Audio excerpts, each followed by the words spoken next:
اسباب اور تدارک۔ اس وقت عموماً پوری دنیا اور خصوصاً ہمارا یہ ملک طرح طرح کے فتنوں کی چپیٹ میں ہے۔ قسم قسم کے فتنے جہنم کے شعلوں کی طرح بھڑک رہے ہیں۔ ملت اسلامیہ اس وقت فکری اور الہی فتنوں سے دوچار ہے۔ عصر حاضر کے فتنوں کا پورا رخ مذہب اسلام کی طرف ہے۔ وہ دین اسلام کو جلا کر اور خاکستر کر دینے کی فکر میں ہے۔ موجودہ زمانے کے اسلام سوز، ایمان سوز، اخلاق سوز و فتنے اسلام کے قلب و جگر پر حملے کر رہے ہیں۔ ان فتنوں میں ایک سنگین بلکہ نہایت سنگین فتنہ وہ ارتداد کا ہے۔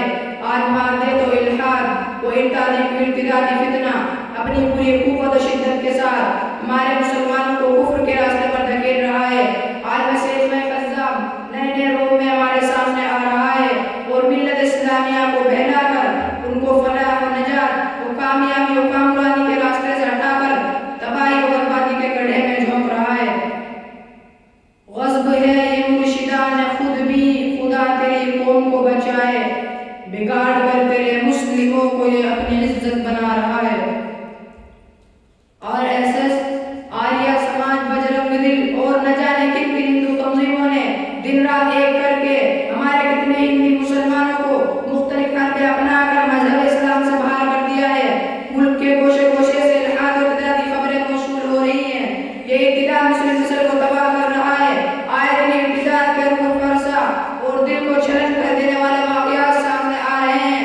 کہیں پورا گاؤں مرتد ہو گیا، کہیں پورا خاندان مرتد ہو گیا اور کہیں پورا کنبہ مرتد ہو گیا، اور کبھی کسی جیسے بدبادل شخص کے ارتداد کی خبریں سوشل میڈیا پر وائرل ہو رہی ہیں۔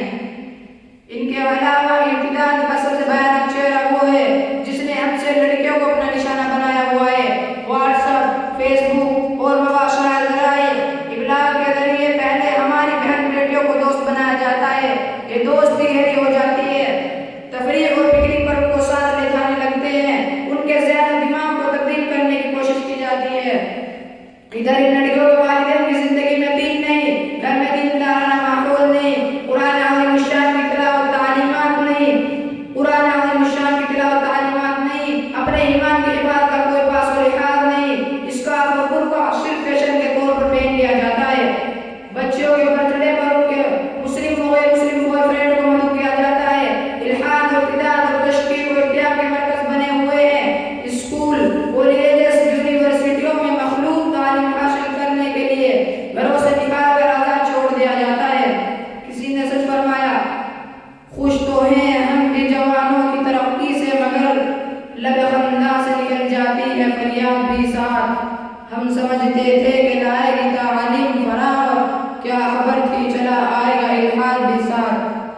بچیوں کے بے لگام اور بے محابہ آزادی کو بڑھاوا دینے کے لیے ملٹی میڈیا موبائل کے بے دریغ استعمال کو روا رکھا گیا ہے۔ بے پردگی اور بے حجابی سے بے حیائی تک، بے حیائی سے بد کرداری تک، بد کرداری سے بد دینی تک، بد دینی سے ارتداد تک کا سفر طے ہوتا گیا۔ ان بچیوں کے والدین خواب غفلت میں میٹھی نیند سوتے رہے، نہ ان بچوں کے تعلقات کی چھان بین کی، نہ ان کے آنے جانے اور اپنے بیٹے پر نظر رکھی، نہ ان کے موبائل کے استعمال کی نگرانی کی، نہ ان کی مصروفیات مشغولیات کا جائزہ لیا، نہ ان کو اللہ اور اس کے رسول کی تعلیمات سے روشناس کرایا۔ نتیجہ سامنے آیا کہ آج ملک کے خطے سے ہماری بہنیں غیر مسلموں کے ساتھ تعلقات قائم کر کے ان سے شادیاں کر رہی ہیں اور اس پر ان کو کوئی افسوس نہیں۔ دہلی کے اندر جمعیت علماء ہند کی ایک رپورٹ کے مطابق 500 لڑکیاں غیر مسلم سماج میں ضم ہو گئی۔ بھوپال کی ایک رپورٹ کے مطابق 100 سے زیادہ لڑکیوں نے اپنے دین و ایمان کا سودا کر کے غیر مسلموں سے شادیاں رچا لی۔ پونا میں یومیہ 15-20 کیس کورٹ میرج میں درج ہو کر رجسٹرڈ ہو رہے ہیں۔ دہلی سے متصل ایک ضلع کا جائزہ لیا گیا تو معلوم ہوا کہ صرف 18 ماہ میں 1200 لڑکیوں نے اسلام کا لبادہ اتار دیا ہے۔ بصرف نازک اپنی آزادی اور بے رحمی کے سبب بے ہدہ ہو کر اللہ سے بغاوت پر آمادہ ہو رہی ہیں، اپنی عفت و عصمت کی حقیقی جوہر کو برباد کر رہی ہیں۔ میرے دوستو، ان مسلم لڑکیوں کے ارتداد کے نہ روکنے والے سلسلے میں مجموعی طور پر پوری مسلم قوم بھی مجرم اور ذمہ دار ہے۔ ہم لوگوں نے شادی بیاہ میں حد درجہ اسراف اور فضول خرچی کی رسموں کو شامل کر کے نکاح کو دشوار بنا دیا ہے کہ والدین کے لیے اپنی اولاد کی شادی کا تصور ہی وبال جان بن جاتا ہے۔